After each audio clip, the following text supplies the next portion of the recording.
Today is June 2nd. Welcome on into Daily Cards Live, driven by Munganess St. Louis Acura and Royal Banks of Missouri. I'm Joe Roderick, joined alongside by Bob Ramsey. Rammer, here we are, the first week of June. Finally, the Cardinals are playing the Cubs, and it seems like the baseball season can finally begin.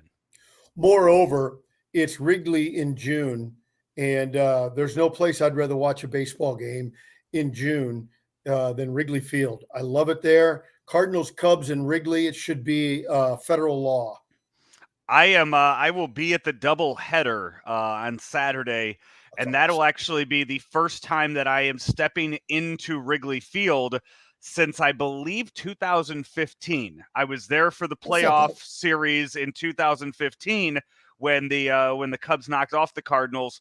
And since then, I have said I'm not going back inside that stadium. I can't stand being inside that stadium. I'll do the rooftops. I've done the rooftops every year since 2015. I do not like watching a game from inside Wrigley Field, but I will. I have to do that. My cousin got season tickets. Finally got off the wait list for season tickets this year. So we said, fine, we'll save money on doing the rooftops and we'll go see both games from inside Wrigley. But I don't share your sentiments of watching games from inside the field. One of the greatest games ever played, the Willie McGee 1984, the Willie McGee cycle, and Bruce Sutter getting bombed twice by Ryne Sandberg. I was front row, upper deck, right over third base. It was on a spectacular June day. It's an awesome experience. I know which game you're talking about. Have you ever heard Rick Hummel's story from that game? Maybe. If you go and, hey, you know what? I can promote this. Hey, the Joe West podcast, episode 2 of the Joe West podcast. I think we're on episode 6 now. So go back to episode 2, episode 3. It was Rick Hummel and talking stories with Joe West, and one of them is from there. Basically, Rick Hummel was going down to get onto the field for interviews after the game, and was there a very long time because of how long the game went. And ended up having 2 beers spilled on his head in the process of waiting for the game to end. But yeah, you got to hear Kamish tell it. Go listen to the Joe West podcast, 5460, the Joe West podcast, and hear the Kamish. That's good. Tell that story. So this week you will see on the schedule 5 games over the next 4 days. This is because the Cardinals were supposed to play the Cubs in their second series of the season, part of the games that were wiped off due to the lockout. So they have added the 3 games against the Pirates to the end of the season. They have worked 2 games against the Cubs into double headers this year. Saturday's doubleheader is part of that. So what would have been a 4-game series turns into 5 games. And here are your lineups for the game tonight, game 1. Here at 7:05 in Wrigley. It is Matthew Liberatore against Keegan Thompson. The Cubs will go with Christopher Morrell in center field, Wilson Contreras DHing, Patrick Wisdom at third, Frank Schwindel at first, Nico Horner at short, Ian Happen left, Clint Frazier, how about that name, in right field, PJ Higgins behind the plate, and Nick Madrigal is at second. For the Cardinals, Tommy Edman at short, Paul Goldschmidt at first, Nolan Arenado at third, Juan Yepes in left, Brendan Donovan at second, Albert Pujols DHing, Molina behind the plate, Lars Nootbaar in right, and Harrison Bader is in center field for the Cardinals. Under normal circumstances, I would scratch my head about a couple of things in the lineup, but you're going to see a mix master of lineups these next 4 days. It's going to be crazy, and who's available, who's resting, who's not. I'm just not getting caught up into that because you can't grind players to a nub the first week of June. And so it's going to be crazy. Yeah. A couple of things I did note, though, is obviously we got a sore back with Nolan Gorman, and he should be playing today. So earlier today on the radio, I said, don't worry about sore back, but he's not playing again today. That's 3 games in a row. So that's concerning me a little bit about Nolan Gorman. You got Nootbaar in there, who's 3 for 30 on the season. You're not playing Dickerson. Pujols is in there against a right-handed a right-handed pitcher. So if this were an isolated game and not the first of 5, I might raise some red flags and ask some questions, but I think we just got to let it go this weekend. Yeah, Nolan Gorman, it was said before the game, he did take batting practice. He did take infield.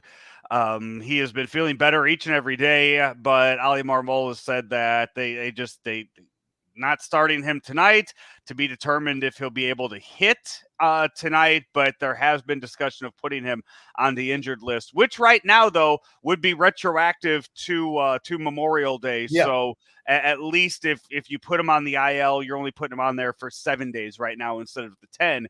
So you're not, wasting even more time. But we'll see. Yeah, with the doubleheader coming up Saturday, you're going to have the 27th man for those games. The Cardinals also will determine who's going to start, be the starting pitcher for those games based on how these next 2 days go, and see what kind of arms they have. Both Jake Woodford and Zach Thompson are with the Cardinals right now.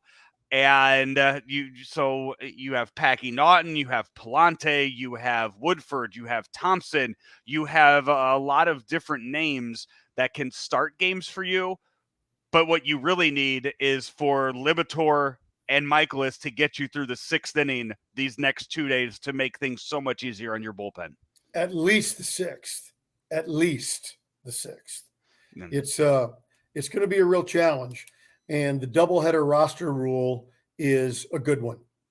It is, yeah. It is, and I was it. surprised to see. So earlier today, the Angels and Yankees had a doubleheader. And by the way, it was a wasted. I feel like baseball should have stepped in and told the Angels and told the Yankees that they had to save these 2 pitchers for the second game. But it was a Thursday afternoon game in the Bronx, and the starters for the first game today were Shohei Ohtani and Nestor Cortez. And there were maybe 2,000 people in the stands at Yankee Stadium. Baseball should have stepped in and said, hey, guys, listen, you got to have these 2 start the night game and put it in front of people tonight. You can't MLB doesn't care, but I would be interested to know the reasoning. You would think the clubs themselves would go, hey, this is a marquee matchup. I think we can get a sellout tonight with these guys going. I don't know why there is a reason. I just can't figure out what it is. Yeah, Shohei kind of got lit up a bit. I think gave up 4 home runs in the in the game. Right? Carpenter got him, 3rd home run as a Yankee right now. Carpenter and Gleyber Torres in the first, and then Aaron Judge, and then I think DJ LeMahieu got him a little later in the game. So not a great start, but Nestor Cortez continued his nice little run to start the season. The Stash brothers, Nestor Cortez and Matt Carpenter, doing some damage there in in the Bronx. How about this Cubs team? You look at this team. I mean, this team fell hard and they fell fast. When you look at some of the names on here, I had no idea that Clint Frazier was a member of the Chicago Cubs. Remember how highly touted of a prospect he was back in the day, and just one of those guys that you just never hear about. Kind of a think of some of the Cardinals prospects that you heard of back in the day that you never wanted to get traded away. Remember Brett Wallace? Remember that name? That we can't trade him, and then you trade him for Matt Holliday, and then Holliday comes here and becomes a Cardinal Hall of Famer. What happened to Brett Wallace? It's one of those stories, and that's the way it was with Clint Frazier, who I think was what he was part of he for years untouchable, and then the Indians traded him to part of the Andrew Miller trade.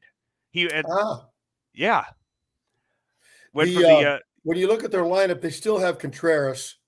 He's legit. Wisdom has 11 home runs, and they've got guys who are decent, and you got to respect him. I really am a fan of Nick Horner. He's a very nice player. Ian Happ is solid. I mean, they've got decent guys. Bottom of their order is pretty weak, but the top 5-6 guys are all decent, but as a group, not good enough to win on a regular basis, I don't think.